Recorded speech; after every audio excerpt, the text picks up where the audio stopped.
11 h à Goma, 10 h dans la capitale congolaise. Bienvenue dans notre bulletin d'information à la une. Le général-major François Mukala Ngoy, commandant du secteur opérationnel ONU, a lancé un ultimatum de 21 jours aux éleveurs Mbororo pour qu'ils se soumettent aux autorités congolaises.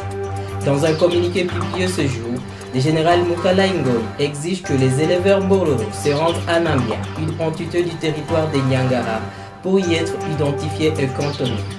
Les FARDC ont également averti qu'elles mèneront une opération de grande envergure pour traquer les éleveurs Mbororo qui ne se soumettront pas à la loi congolaise en matière d'immigration.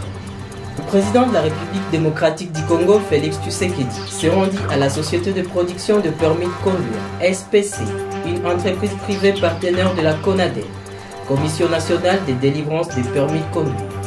Le chef de l'État a visité les installations de la SPC afin de s'informer de son fonctionnement et de son rôle dans les processus de délivrance des permis de conduire. À l'issue de sa visite, Félix Tshisekedi a lui-même obtenu son permis de conduire numérique, symbolisant ainsi l'engagement du gouvernement à promouvoir la digitalisation de services publics. Le rebelle de l'AFC M23 mène des opérations de bouclage dans plusieurs quartiers de Goma et des sacs depuis le week-end dernier. Le mouvement affirme avoir interpellé près de 300 personnes en 3 jours, visant à traquer les détenteurs d'armes à feu. Des organisations de la société civile dénoncent une chasse à l'homme indiscriminée, craignant des violations des droits humains. La situation suscite des inquiétudes quant à la sécurité et la liberté des populations. La soirée de flammes, organisée hier mercredi à Paris, a été l'occasion pour plusieurs artistes de lancer un message de solidarité et de paix envers la population de l'Est de la RDC.